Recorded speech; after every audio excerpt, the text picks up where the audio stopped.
Bom dia, meus amados irmãos, que a graça e a paz da parte do nosso Deus, da parte do nosso Senhor e Salvador Jesus Cristo, esteja em cada um de nós, nos fazendo crescer, prosperar no seu conhecimento, na sua graça maravilhosa, sempre e continuamente, porque o nosso objetivo sempre é atingir a estatura de Cristo, como ensina o apóstolo Paulo na carta aos Efésios. Meus amados, vamos dar continuidade à nossa lição bíblica diária. Essa semana estamos estudando uma lição cujo título é Um Mistério Revelado, a lição de número 20, baseada aqui no final do capítulo 11 do livro de Romanos. E hoje nós vamos estudar aqui as perguntas 5 e 6. Ontem nós vimos as perguntas 3 e 4, onde nós vimos quando o apóstolo Paulo, explicando que os gentios receberam a oportunidade, recebendo a misericórdia, a graça de Deus, logo depois em que o povo, a nação, né, como um povo como nação, um povo como etnia, como descendência carnal, haviam rejeitado aquela aliança de Deus, dando oportunidade para que o Senhor chamasse um outro povo, um outro remanescente, né? Paulo explicando aqui que esse povo era o gentio, não substituindo um povo pelo outro, não, mas acrescentando os gentios, né, junto aos judeus, formando um povo só, não fazendo qualquer tipo de acepção étnica, priorizando a questão do sangue, do DNA, da descendência, nada disso. O que está sendo priorizado é a fé. E Paulo tenta explicar isso, né? Explicar isso de forma assim, o mais simples e o mais didático possível para que os cristãos lá em Roma pudessem entender essa questão. Para que ninguém concluísse que Deus estava rejeitando a raça dos judeus, que Deus estava agora irado contra o povo judeu, e que agora Deus tinha uma preferência, agora eram os gentios, porque o tempo dos judeus havia passado e Deus ia ficar agora inimigo dos judeus. Nada disso, não é assim não. Né? Então esses gentios que estão sendo chamados, a maioria deles era aquele povo que era descendente de Esaú, que lá atrás foi rejeitado, descendente de Ismael, que lá atrás foi rejeitado, né? E outros povos, né? Descendentes dessas nações que não foram chamados dos filhos das promessas, né, como Isaac, como Jacó, para compor ali a linhagem, a aliança que Deus tinha estabelecido. Né? Então veja que Deus nunca faz acepção de pessoas. Ao chamar o povo gentil, Deus não está excluindo o povo judeu para sempre da sua graça, sua salvação. Negativo. Né? Em hipótese alguma. Senão o próprio apóstolo Paulo era o primeiro a ser excluído, né? Ele está apenas mostrando que a escolha e a eleição de Deus é mediante a fé. Deus não estabelece privilégio por causa do DNA, por causa do sangue de ninguém. Então, Paulo vem ensinando isso até agora, e continuando nesse pensamento, a quinta pergunta diz: que carência passou a ter o judeu semelhantemente ao gentio? Todo mundo passou a ter uma carência. Que carência é essa? Romanos 11:31 diz assim: Assim também começa fazendo uma comparação, né? Obviamente, a gente precisa entender o que foi dito antes para entender se assim também, né?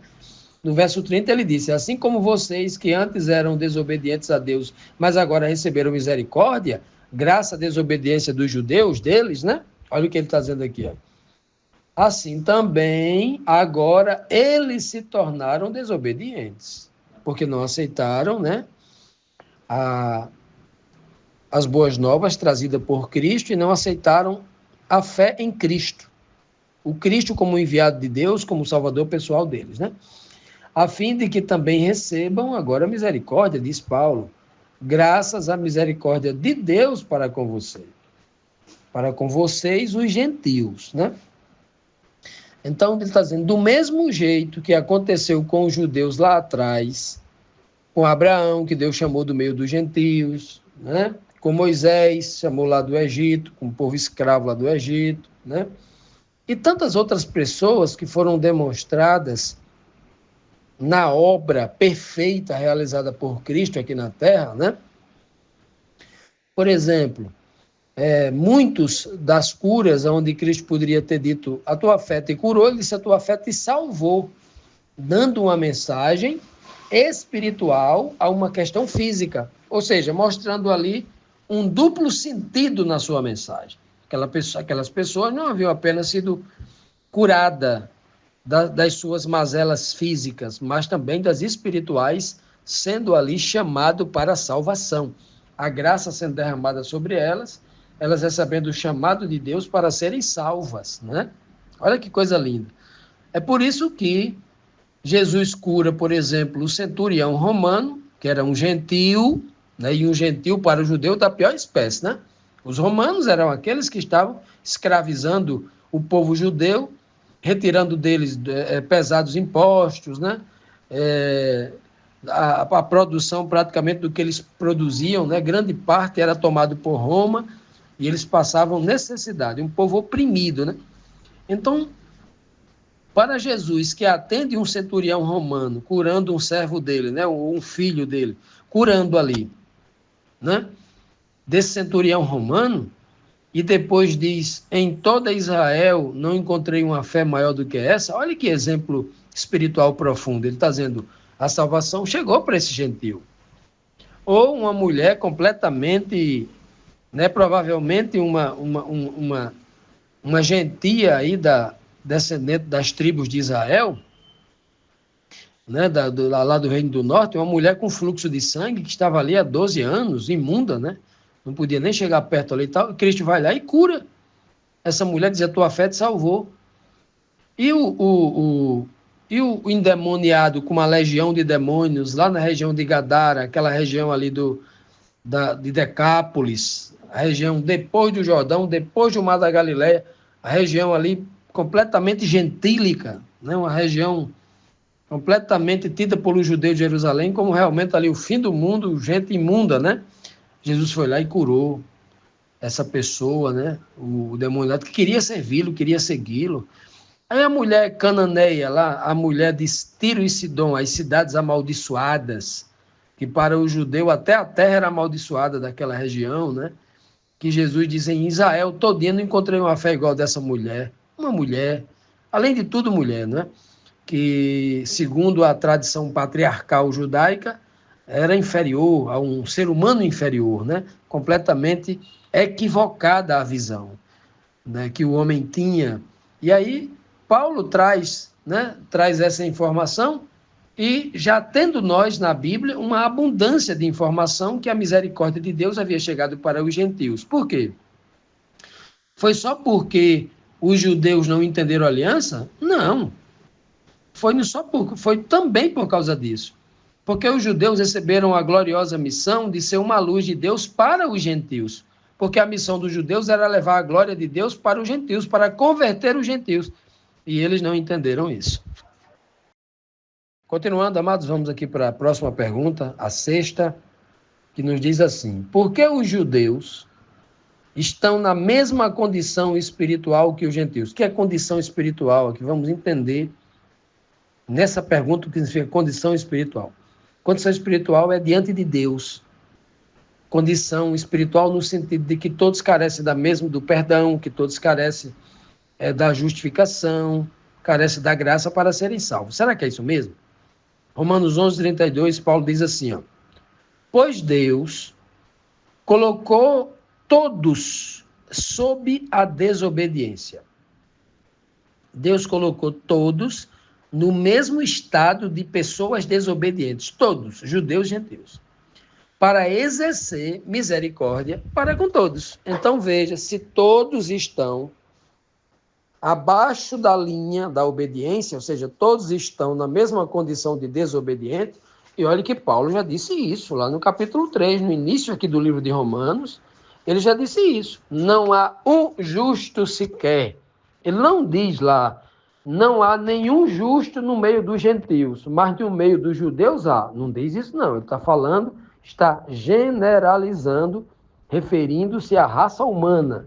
Não há um justo sequer. Todo ser humano, quer seja ele um judeu, quer seja ele um gentil, quer seja rico, quer seja pobre, quer seja rico ou analfabeto, todos eles carecem da graça de Deus para serem salvos. Todos nós precisamos nos arrepender, confessando os nossos pecados, abandonando esse estilo de vida pecaminoso, convertendo-se para um estilo de vida de obediência, aí crescendo na fé, e por esta fé o Senhor nos justifica, e aí, por esta justificação, que é um processo de purificação, a graça de Deus conclui a obra de salvação em nós, né? Então, todo ser humano, todos os seres humanos, no plural, estão na mesma condição de carência da graça de Deus. Todos, sem exceção. Se alguém disser assim, não, mas eu tenho uma vantagem, porque na questão da corrida para a salvação, eu tenho uma vantagem, porque eu já sou religioso há 50 anos.